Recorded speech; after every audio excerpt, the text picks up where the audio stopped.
ऐसा था कि सावधान इंडिया का शूट चल रहा था मडाईलैंड में, और हम लोगों को खबर नहीं था, क्योंकि टेक्नीशियन भी प्रोड्यूसर के साथ काम की वजह से इन्वॉल्व हो जाते हैं कंटिन्यू काम करते करते। तो वहाँ कुछ 20 घंटे काम हो रहा था, और अगले दिन फिल्म सिटी में 7 बजे से उनकी फिर से शूटिंग थी। तो वो कंटिन्यू काम करते, डेली आना जाना, भागना दौड़ना। तो वो हमारे जो प्रमोद कालेकर जी थे, कैमरा अपने क्या बोलते हैं कि art director, assistant art director, वो मोटरसाइकिल से अपने असिस्टेंट के साथ जा रहे थे घर। उनका जो एक्सीडेंट है अपना अंधेरी ब्रिज के ऊपर हुआ। टेक्निकली जो है ऐसा होता नहीं है कि यहाँ पर आप सेट से बाहर हो जाते हैं तो उसके बाद भी आपके बारे में कोई सोचे। मगर फेडरेशन ने जो नई अपनी नीति बनाई है, अपने संविधान में जो चेंजेस लाई है, उसमें ये है कि घर से स्टार्ट होने से लेकर घर वापस जाने तक यदि किसी मेंबर को, आर्टिस्ट को, टेक्नीशियन को कोई हादसा होता है तो उसकी रिस्पांसिबिलिटी उस काम देने वाले प्रोड्यूसर का है जिसने अपने काम पर बुलाया था। चूँकि 20 घंटे काम किया था, करके जा रहा था, नींद आना स्वाभाविक है, और एक्सीडेंट जो है उस रीज़न की वजह से हुआ। हम लोगों ने उनके काम को तुरंत उनको इन्फॉर्म किया, चैनल को लेटर दिया। हमारे जनरल सेक्रेटरी अपना अशोक दुबे जी ने, सोनी चैनल ने तुरंत कोऑपरेट किया, स्टार ने तुरंत कोऑपरेट किया, और वहाँ पर शूटिंग उनको जितने जगह सावधान इंडिया की शूटिंग हो रही थी उनको बंद करने के लिए बोला। साथ ही हमारा दूसरा लेटर था कि उनके जो पेमेंट है, क्योंकि कंपनसेशन जो है कैसे मिलेगा, कल प्रोड्यूसर हाथ उठा देगा, नया प्रोड्यूसर है, कोई पुरानी कंपनी है नहीं, तो उनके पेमेंट जो 20 एपिसोड के थे उनको रोक दिया गया। हमारे साथ कोऑपरेशन किया चैनल ने, एक अच्छी बात है। फिर भी इसमें दोषी प्रोड्यूसर भी है, चैनल भी है। यदि इतना प्रेशर प्रोड्यूसर पर नहीं रखेगा, चैनल अपनी स्क्रिप्ट टाइम पर देगा तो टाइम से शूटिंग होगी, हमारे वर्कर जो है सिर्फ टाइम में काम कर सकेंगे। तो उनको 20 लाख रुपया उनकी जो पोजीशन थी उसके हिसाब से किया गया। 50 लाख रुपए मांगे थे हम लोग कि इनके परिवार को मिले। एक आदमी जो मर जाता है उसकी कीमत बहुत ज़्यादा होती है, 50 लाख कोई चीज़ नहीं है। मगर प्रोड्यूसर की भी हालत ऐसी थी कि वो 20 लाख देने में ही मर जाने वाला था। तो उन्होंने 15 लाख रुपए वो दिया, और 5 लाख रुपए का उन्होंने जो इंश्योरेंस कराया था उसको दिया। तो 20 लाख मिला।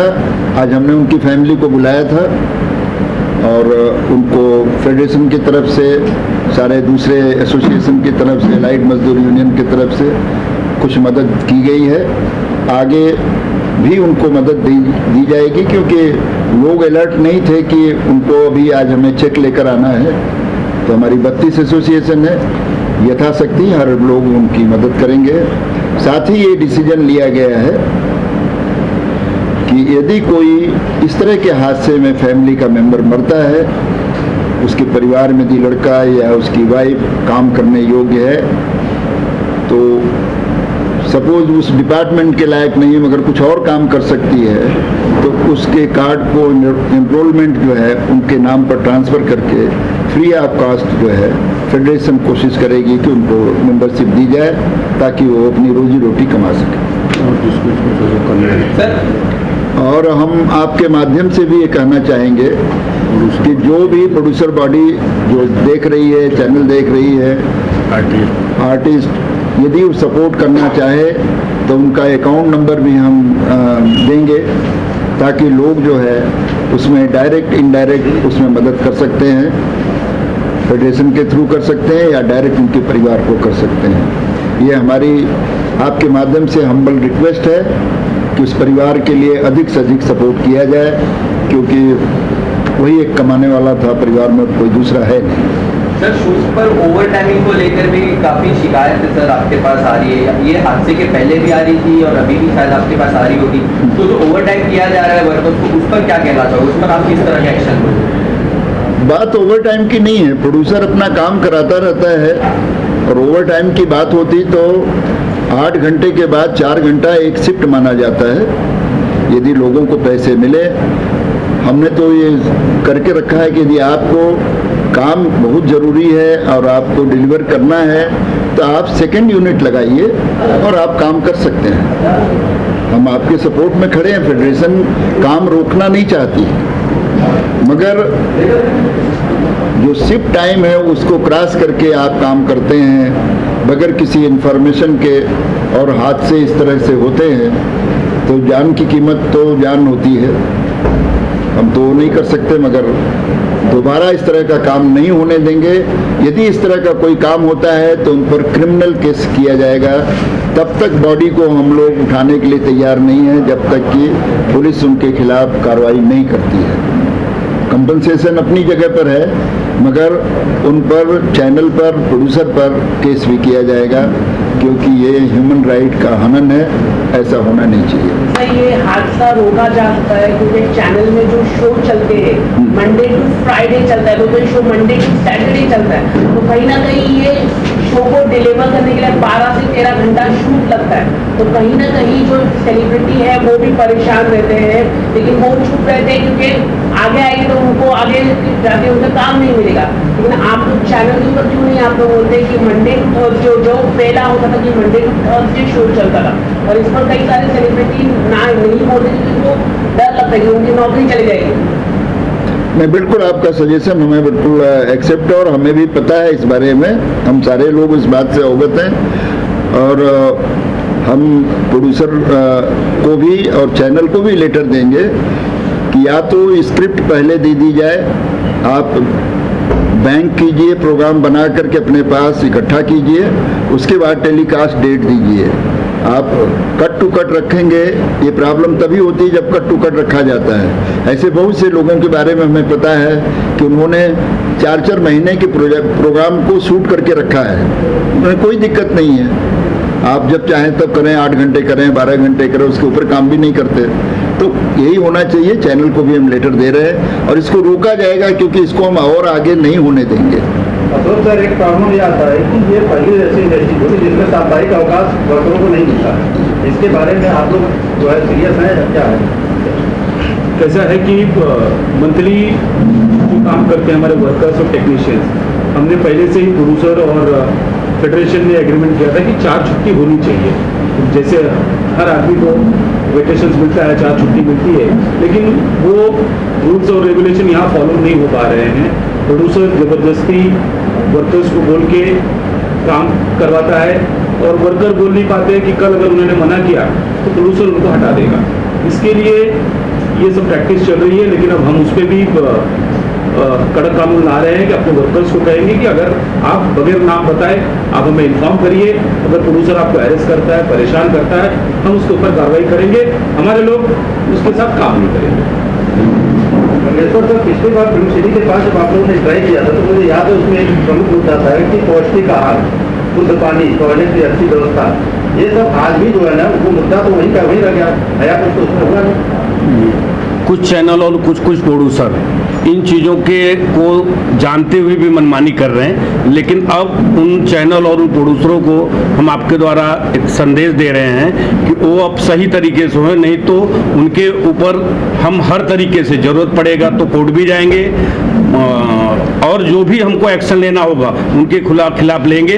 जो भी मैं हर सारे प्रोड्यूसर और सारे चैनल को नहीं बोल रहा हूँ, कुछ प्रोड्यूसर और चैनल गलत तरीके से काम करवा रहा है, हमारे लोगों का शोषण कर रहा है, अब उन्हें बंद करना पड़ेगा। अगर नहीं बंद किए तो हम लोग हर तरीके से उनसे निपटने के लिए अब हमारी एक टीम बन रही है और उनसे निपटेंगे कानूनी। और जो भी जिस तरीके से वो बोलेंगे, अगर वो जिस तरीके से शूटिंग अपनी मनमानी 12 घंटा, 15 घंटा, 18 घंटा करे, उसके बाद वो पेमेंट भी नहीं देते, मंथली छुट्टी और जो खाने का पौष्टिक आहार वगैरह नहीं मिलता, उन चीज़ों पे हमारी हेल्थ सेफ्टी टीम जा रही है, इंक्वायरी करेगी और ऐसे प्रोड्यूसर के खिलाफ हम जरूरत पड़ेगा तो कोर्ट भी जाएंगे। और सर, एक सवाल ये भी उठता है कि कोरोना काल में आज ज़्यादातर जगहों में आप जाइए तो सैनिटाइजर आपको नहीं मिलेंगे, सोशल डिस्टेंसिंग का पालन नहीं होता है, अधिकांशतः सेहत की ये समस्या आ रही है, इसके बारे में क्या कहेंगे? वैसे शुरू में लोगों ने सिस्टम फॉलो किया, प्रोड्यूसर बॉडी ने भी उनसे कहा था हर सीटों पे उन्होंने सैनिटाइजर की व्यवस्था, डॉक्टर की व्यवस्था सब रखी थी। लेकिन पिछले कुछ दिनों से ये हमारी हेल्थ एंड सेफ्टी टीम ने हमें कंप्लेन भी की कि अब लोग नॉर्मल हो गए हैं, लोगों का डर खत्म हो गया है और बहुत से सीटों पे इसकी कोई व्यवस्था नहीं है। और हम आपके माध्यम से भी कहना चाहेंगे कि प्रोड्यूसर को हमने आज ही लेटर लिखा है कि इस तरीके की हरकतें आपके प्रोड्यूसर्स कर रहे हैं, आप उनको समझाइए, नहीं तो फिर हम फ्री हैं कि हमें किसके साथ काम करना है और किसके साथ नहीं काम करना है। आज ज्यादातर जगहों पे देखा गया है कि कोविड काल के बावजूद जो है लोग कोई भी सुरक्षा का मतलब ये तो है, कोविड में सुरक्षा में बीमा होना चाहिए, बीमा नाम से कोई चीज होती नहीं, सुरक्षा जानते नहीं है, जबकि ये गाइडलाइन में था कि बीमा करेंगे। ऐसा है कि हमने 25 लाख रुपए की मांग की थी हमारे मेंबरों के लिए कि कोविड का इंश्योरेंस होना चाहिए।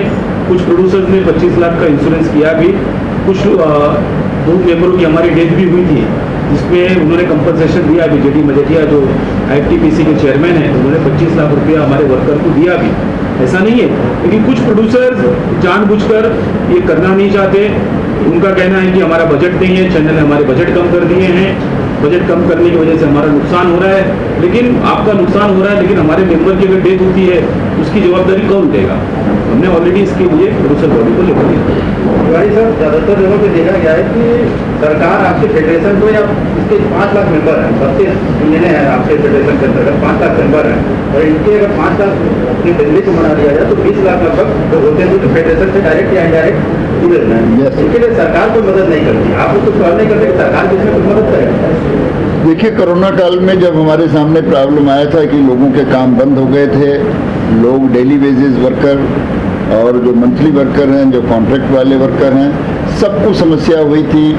सबकी इतनी प्रॉब्लम हो गई थी कि हमको तुरंत सरकार को लेटर लिखना पड़ा। मैंने सेंट्रल गवर्नमेंट को लिखा, मैंने सीतारमन जी को लिखा, फाइनेंस मिनिस्टर को लिखा, मुख्यमंत्री को लिखा, यहाँ के सारे मिनिस्ट्री को लिखा कि हमारे वर्करों के लिए, सिनेमा वर्कर के लिए मदद की जाए, क्योंकि सेंट्रल ने भी 20 लाख करोड़ सैंक्शन किया था कि लोगों को कोरोना काल में लोगों को मदद की जाएगी दवा के लिए, इसके लिए तमाम बातें बताई गई थी। मगर मेरे किसी भी लेटर का किसी ने कोई जवाब नहीं दिया, बल्कि स्टेट गवर्नमेंट के कुछ मंत्रियों ने, कुछ नेताओं ने हमारी इंक्वायरी शुरू कर दी।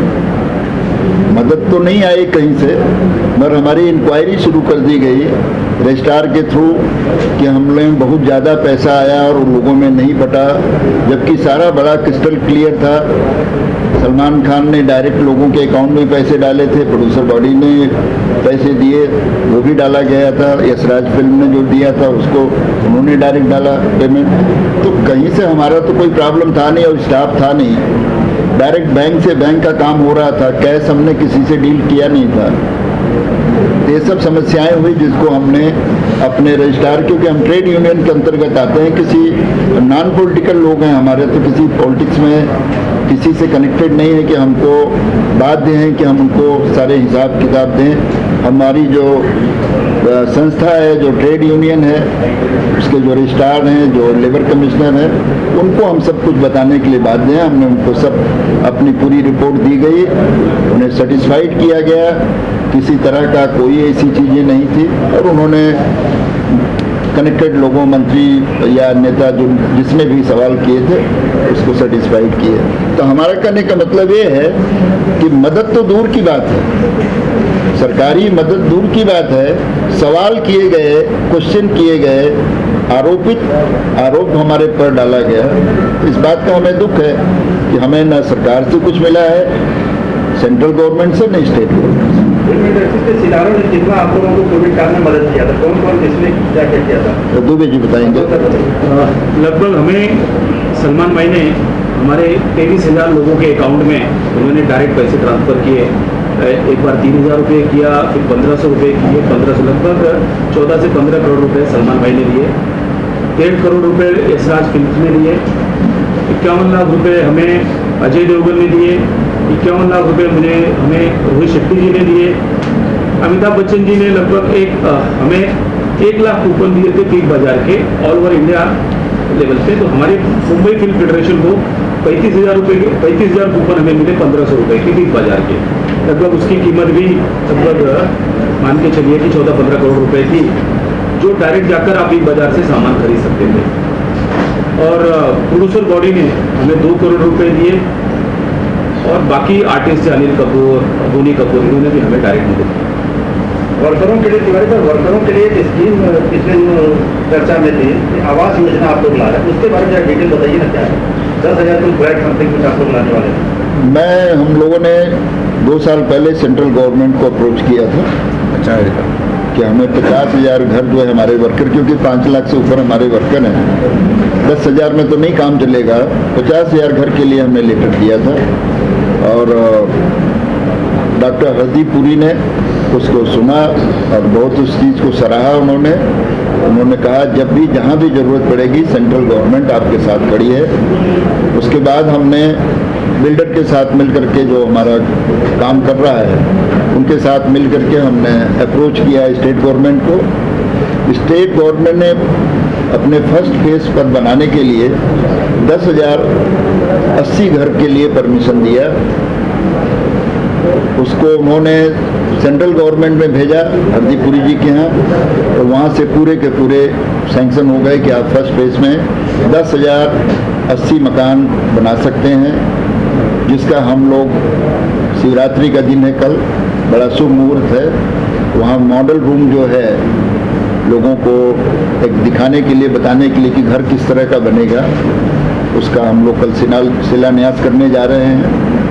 और उम्मीद है कि 30 अप्रैल को दादा साहब फाल्के की जो जन्म तिथि है उस पर हम लोग इस घर को, इस मॉडल रूम को लोगों तक सौंपेंगे और वहाँ से हमारी बिल्डिंग बनाने का काम शुरू होगा। कहाँ पे ये घर बना? ये सेलू में है, करजत से पहले, और स्टेशन से बहुत नज़दीक है। ऐसा उम्मीद जताया जा रहा है कि यहाँ मेट्रो चालू होने वाली है, हाईवे से कनेक्टेड घर है, अपना ज़मीन है, जिसमें 23 महले की बिल्डिंग बनेगी, स्कूल बनेगा और ESI का हॉस्पिटल होगा जो फ्री वर्करों के लिए, सीने वर्कर। पहली बात तो ये है कि सीने वर्कर के नाम पर ये हाउसिंग सोसाइटी को पास किया गया है कि सीने वर्कर, सिनेमा से कनेक्टेड लोग ही यहाँ पर रहेंगे। एक बहुत बड़ी जीत हुई है।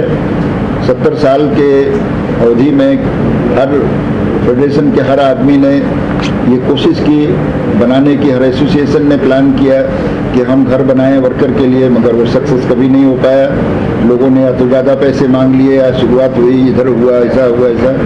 ये पहली बार फेडरेशन 1 रुपया लिए बगैर अपने काम को यहाँ तक अंजाम दिया है। बिल्डर ने 253 एकड़ ज़मीन भी ले रखी है, जिस पर हमारी जगह, हमारे बिल्डिंग बनने वाले हैं। बहुत ही खूबसूरत लोकेशन है, बहुत अच्छी जगह है। उम्मीद है जब आप लोगों को हम 30 अप्रैल को बुलाएंगे, इनवाइट करेंगे प्रेस को, और आप देखेंगे कि इतना बड़ा काम है कि इस काम के लिए हम चारों जो लोग यहाँ बैठे हैं, साथ में हमारी जो कमेटी है, इस सब का योगदान है, सबकी मेहनत है। जो भाग दौड़ का काम है दादा हमारे जो सरस सेलार जी हैं कर रहे हैं अपने स्तर पर, क्योंकि बहुत सारे मकानों के बारे में जानकारी इन्हीं के पास है, हम लोगों के पास तो है नहीं। तो सब मिल करके काम कर रहे हैं, एक आदमी को क्रेडिट नहीं जाता है।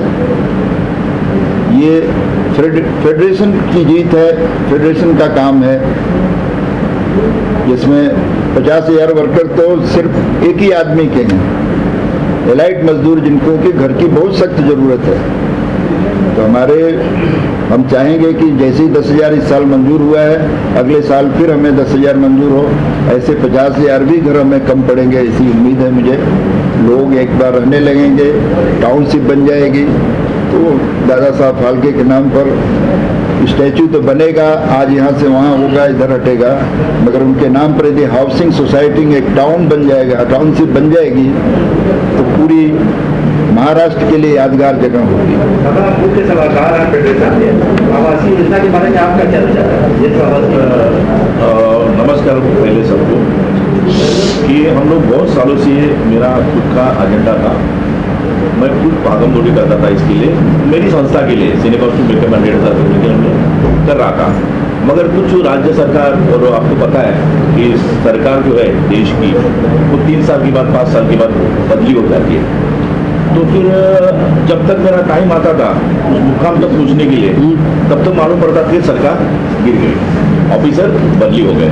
तो मुद्दा फिर वापस नए से उसको बोलो, बात करो, सुनाए, नए से समझाओ। तो मेरा तिवारी जी हमेशा सोचते हैं यार अपना सारा कितना कुछ तो करना ही पड़ेगा। तो तिवारी जी ने उनके सहयोग से एक उनके परिचित लोगों को बुलाया, फिर हम लोग डिस्कशन किया। मुझे उसको सुनने में बहुत अच्छा लगा। तो उस चीज़ को मैंने फॉलो किया, तिवारी जी ने फॉलो किया, अशोक ने फॉलो किया, रंजीश्वर जी ने फॉलो, सब उन्होंने फॉलो किया। और हमारी कमेटी जो हमारे बड़े से जो जुड़ी इतनी कमेटी सारों की सहायता मिली, साहब बोले इन्हें ज़्यादा करना ही पड़ेगा। तो इस मुकाम से हम लोग भागम चालू किए और ऊपर वाले की कृपा से, ईश्वर की कृपा से सारा आज हम लोग ये जो देख रहे हैं, जो आज हम लोग इतने खुश हैं दिलों से, दिल में से चारों भैया, आज कुछ ना कुछ तो ऐसा हुआ कि बाबा ये 4 आदमी थे, तो जिनकी वजह से और पूरी कमेटी की वजह से आज इस मुकाम पे हम लोग पहुंच गए। इससे ज़्यादा हमको कोई खुशी नहीं। और मैं और एक कहना चाहूँगा कि राज्य सरकार की जो पुलिस है, पुलिस डिपार्टमेंट है, वो हमेशा हमारे सहयोग के लिए आती है। उनको पता है कि फेडरेशन एक 65 साल से जुड़ी हुई है और सबसे पुरानी संस्था है इंडस्ट्री में, जो सब इनके साथ है, आर्टिस्ट, डायरेक्टर, जो टेक्नीशियन है हमारे साथ ही है। तो हमारी सुनते हैं। महाराष्ट्र राज्य पुलिस का बहुत बहुत धन्यवाद, वो हमेशा फेडरेशन का सुनते हैं। और मैं श्री विशाल नागरे पाटिल साहब का बहुत बहुत धन्यवाद कहूँगा, क्योंकि कल ही मैं उनको मिल के आया, क्योंकि हम लोग काम बांट के ले चारो, आप ये करेंगे, आप ये करेंगे, आप ये करेंगे। तो उनके पास गया था, उनको मैंने इन्वाइट किया था इस प्रोग्राम के लिए, मगर उनको कोई अर्जेंट ऐसा तो 2 दिन में कोई कमीशन लेवल का आदमी है तो आ नहीं सकते हो। तो उन्होंने रिक्वेस्ट की, लेकिन उन्होंने मेरे मुद्दे सुन लिए कि आजकल हमारी इंडस्ट्री में कुछ बाहर के लोग आ गए, बहुत सारे शूटिंग में तकलीफ देने लगे, कुछ पैसा मांग रहे, कोई 10,000 मांग रहा है, कोई 5,000 मांग रहा है। तो प्रोड्यूसर भी हमारा परेशान है, मतलब क्यों बोलता है यार मेरा काम खराब हो जाएगा, उससे अच्छा 5,000 रुपये लेकर चले जा, ये ज़्यादा बढ़ गया है। तो मैंने उनको ये सारी समस्या बताई, तो उन्होंने बोला शरद ऐसी बात है शिला, तो मैं 12 तारीख को तुम कितने बजे मीटिंग लगानी, क्योंकि हम लोग कल सैल्यू जाने वाले थे, हमको सवेरे आने के लिए टाइम लगेगा। 12 तारीख को परसों 4 बजे उन्होंने खुद फिल्म सिटी में करके पूरी पुलिस डिपार्टमेंट को इन्फॉर्म कर दिया कि 4 बजे फेडरेशन, पुलिस डिपार्टमेंट और फिल्म सिटी के यूनियन से एक मीटिंग रहेगी। ये सारे मुद्दे फेडरेशन की सुना जाएंगे कि क्या है क्या नहीं। उन्होंने पहले भी हमको बहुत ये किया सपोर्ट, और उनका मैं बहुत धन्यवाद कहूँगा। और हमेशा महाराष्ट्र पुलिस ने हमको सपोर्ट किया है, लेकिन हमारे मुद्दे सुनते हो, ऐसा नहीं कि हमको ये करते नेगलेक्ट कर, सुनते तो सुनते उनको ये पता है, एक नॉलेज में उनके आगे है कि फेडरेशन एक संस्था है जो ये इंडस्ट्री को बहुत सी सारी पुरानी संस्था है, और हम लोग बेनिफिट भी देते हैं। उनको ये भी समझा कि हम लोग रिटायरमेंट देते हैं, हम लोग मेडिकल देते हैं, हम लोग एजुकेशन के लिए पैसा देते हैं, हर बेड से कंपल्सरी हर चीज़ देते हैं हम लोग। बाकी चीज एसोसिएशन बनी है, बोला उनका क्या है, बोला कुछ नहीं, वो लोग 5,000 रुपये लेके कार्ड देते, बोलते जाओ आप, कोई बोलता कैमरा मैन गया तू जा, फिर वो कार्ड दिया, बोला हमारे यहाँ ऐसे नहीं, हम लोग उस चीज़ को पूरा करने से पूरा चेक करते कि ये आदमी इस लायक है क्या, तो इसको मेंबर बनाते। और हम लोग जो रिटायरमेंट वगैरह देते पैसे हैं इसलिए देते हैं, और हम लोग बहुत अच्छा काम करते हैं, इनको पता है। तो ये बहुत सारी बातें हैं, और हम लोग चारों हमेशा भागम पूरी करते हैं और मेहनत भी करते हैं। हमारी कमेटी सारी बम्बई में बाकी काम भी करती है, तो सबका ये सहयोग है, तो ये हुआ है। इसलिए मैं पहले सब गवर्नमेंट डिपार्टमेंट सेंटर को सबका मैं धन्यवाद कहता हूँ। ये ग्रीन डिमांड जो स्कीम है, ये प्रथम फेज की कब तक मतलब पूर्ण होने की संभावना है, और लॉकडाउन के बाद कंस्ट्रक्शन इंडस्ट्री जिस ढंग से मंदी की चपेट में है, उसका क्या असर पड़ेगा? ध्यान से ऐसा होगा नहीं, क्योंकि हमारे जो भले छोटे वर्कर हैं, बिगर एक्साइटमेंट है, जो कुछ नॉमिनल फीस रहेगी, तो मैं कल बोलूँगा तो कल भरने को तैयार हो, क्योंकि खुद का घर चाहिए, खुद का घर अपना, तो वो रेडी है हमारे वर्कर्स। और रही बात गवर्नमेंट के यहाँ से, तो थोड़ा हम लोग मेहनत करेंगे, फॉलो करेंगे तो हो जाएगा, इमीडिएट तो होता नहीं। गवर्नमेंट क्या राज्य सरकार और केंद्र सरकार दोनों ने परमिशन दे दी है, और कल जो हमारा भूमि पूजन है वो सैंपल फ्लैट का है कि किस तरीके से हम सैंपल फ्लैट बनाएंगे। कल हमारी एसोसिएशन जो है 32 एसोसिएशन, उसके कमेटी मेंबर जाके वो जगह देख रहे हैं, और उस मॉडल हाउस का जो भूमि पूजन है वो करवा रहे हैं। 30 अप्रैल तक हमारा टारगेट है कि वो मॉडल हाउस कंप्लीट हो जाए।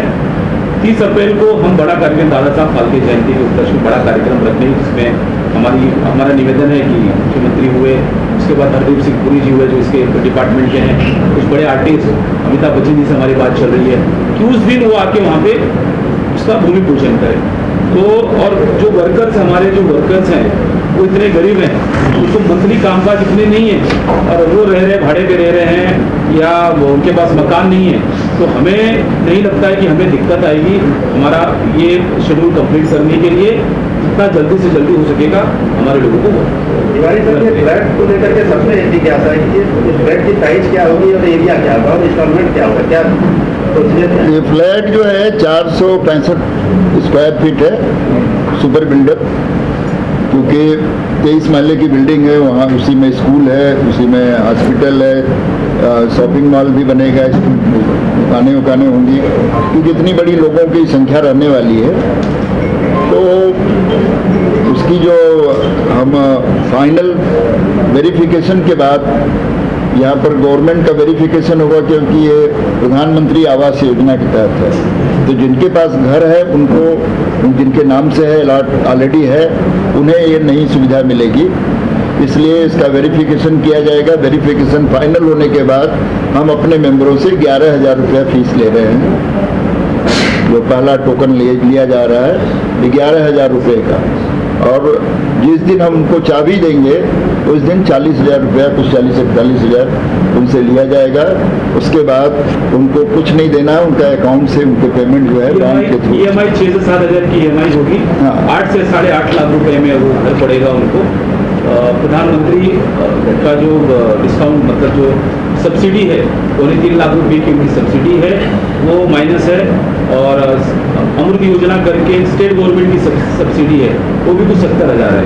ऐसा करके लगभग 3.5 से 4 लाख रुपया उनको सब्सिडी मिलेगी। नागपुर भी वेलफेयर, नागपुर, हमारा नागपुर वेलफेयर है, वहाँ पे नॉर्मली और बिल्डर जो हैं 14 से 15 लाख में बेचते 14 से 15 लाख में बेचते हैं, हैं। हमारे मेंबरों को 8 से 8.5 लाख में पड़ेगा। और हमें कोरोना या वर्क डाउन हो गया, बिजनेस डाउन हुआ या बिल्डिंग का प्रोजेक्ट गड़बड़ हुआ, उससे कोई लेना देना नहीं। हम तो अपने वर्कर के लिए कर रहे हैं, इससे ज़्यादा कम में तो उनको सुविधा मिलनी नहीं है, इसलिए वो हमारे ऊपर कोई असर नहीं होगा, क्योंकि कमर्शियल है ही नहीं है।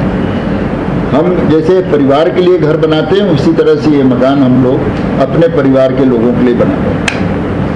तो यहाँ पर जहाँ उनको असुविधा होगी, जहाँ किसी को दिक्कत होगी, उसमें फेडरेशन क्या मदद कर सकता है वो ज़रूर करेगा, और उनको मकान लेने के लिए, रहने के लिए जो सुविधा मुहैया करानी होगी हम लोग करेंगे। इस आवासीय योजना के बारे में आपके दूसरे पदाधिकारी भी कुछ बोले?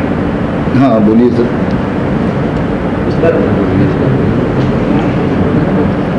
राजा भाई, आप ये जो आवासीय योजना है सर, वर्करों के लिए, क्योंकि आप तो वर्करों से सबसे ज्यादा नजदीक हुए हैं।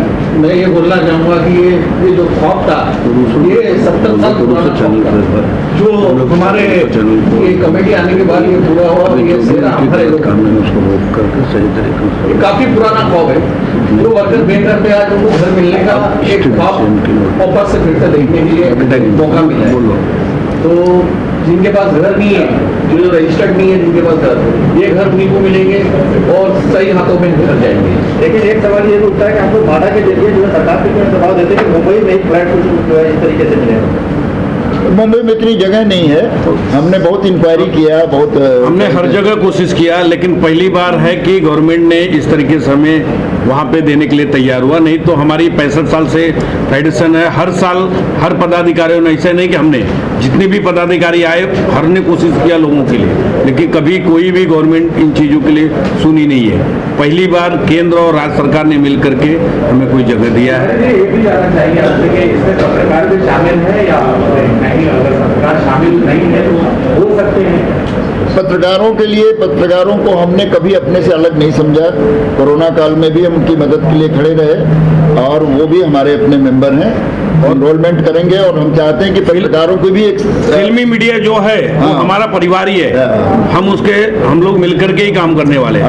और हमने लॉकडाउन के समय में भी जितने भी फिल्मी मीडिया ने हमें संपर्क किया, उन्हें भी हमने सहयोग दिलाने की कोशिश की है। वही मदद की जो अपने मेंबर को किया मैंने, वो मदद अपने पत्रकारों को भी किया।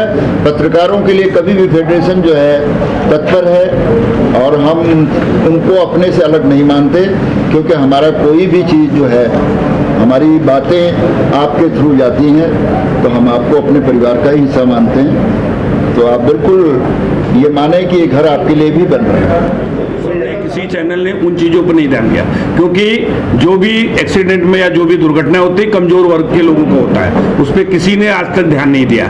उस चीज़ों पे अब फेडरेशन सीरियस है और एक बार फिर से बोल रहा हूँ, चैनल और प्रोड्यूसर को एक संदेश दे रहे हैं कि जो भी उनकी गलत नीतियां हैं उसको सही करके मेंबरों के हित में काम करें। अगर नहीं करेंगे तो हम उनको स्ट्रिक्ट तरीके से उनसे अब पेश आएंगे और उसको सुलझाने की भी हम कैपेसिटी रखते हैं, सुलझाएंगे भी। जरूरत पड़ेगा कानून, मानवाधिकार या जहां भी हमें जो भी आंदोलन करना होगा उसके लिए हम खड़े रहेंगे।